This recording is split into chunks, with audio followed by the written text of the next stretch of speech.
Welcome to this small video about distribution, and this video I'll be focusing on the distributor or wholesaler. Usually we call them distributors when we're talking business to business and wholesalers when we're talking business to consumer or B2C in the end. More or less it is the same role whether it's one or another, so in this one we'll treat them in a similar way, and therefore it also relates to multiple topics. It could be talking about the sales. Business to business is the approach I'll primarily be taking here, but also it's the supply chain management where you're looking at the downstream from the manufacturer to the consumer. This is one of the ways to reach them. And also international business, because if you're entering a market, a cost-efficient way is often working with a distributor or a wholesaler who knows the market, who is already in the market. So this is where we also will be talking a little bit. But let's dig into it. The basic definition of a distributor is a partner that resells or distributes products to the consumer or companies. So this is the one who has the material flow responsibility primarily, as opposed to, for example, your agent. This is also one which is maybe the most common partner when we're talking sales. It's also one which you often look in a tiered function. You can have a distributor and then a reseller looking at the end. But if we look at this small figure here, which I've had in the other videos as well, you can see the wholesaler or distributor is popping in the first column where you have your manufacturer, you in this case, wholesaler, and retailer and consumer. However, as the distributor terminology is often broadly used, I've also made the retailers and the web shop yellow because it is categorized in often the same way. So you sometimes call a retailer a distributor. Sometimes the wholesaler distributor also acts as a web shop where end consumers can procure your products directly, or platforms. So all of these intermediaries which handles your solutions towards the consumer can be termed as a distributor. Why is it that we then have these distributors? One of the things which when I was a little bit younger, in the late 90s and early noughts, talked about was this cutting out the middleman.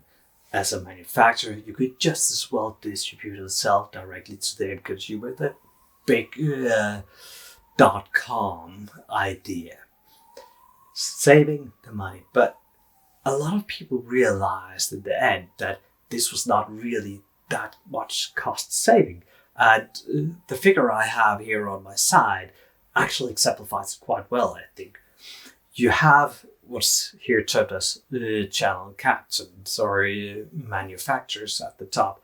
3 manufacturers and 12 customers.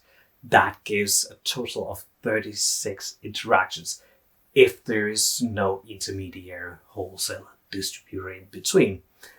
Remember, each transaction costs, and therefore each transaction needs to be paid for somehow. On the other hand, if we have the intermediary or the wholesaler distributor in between these 3 manufacturers and linking out to the 12 consumers, well, you can see 3 plus 12 gives 15. So we only have 15 interactions which needs to be paid for. Yes, in the first case, we're cutting out the middleman, but we are expanding the number of interactions drastically. Of course, sometimes you can automate some of these interactions, but well, the wholesaler or the distributor can do that as well if they are acting online. So this is the primary premise for why it's such a good idea to have these intermediaries, because they actually save money. So if we're concluding a little bit on this one here, the distributor roles is stock holding. They keep our products, often what we also talk about as breaking bulk. We send a container to them, they cut it up into smaller pallets and distributes it to the individual customers. They do have a cost reduction function and a hub function, as I showed in the previous figure here. Remember to consider the flow of materials when you're talking about distributors. Are you holding it? Are they holding it?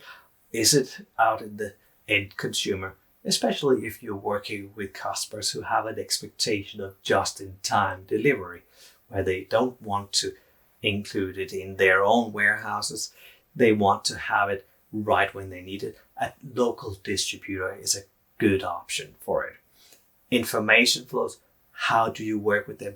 How do you fund them? And who actually makes the contract with the end consumer? Often it will be the distributor there. They collect the money and pass it on to you. So there is also a cash flow issue working with distributors and who actually owns the materials, products when they're in their warehouse ready to be shipped to the consumers. All right. Thank you for watching this small video about distribution, or distributors and resellers in this case. Remember, division of roles, who does what. Distributors does more than mostly here. Division of responsibilities, the responsibility for the stock, information, and those kind of flows. See you in another video later.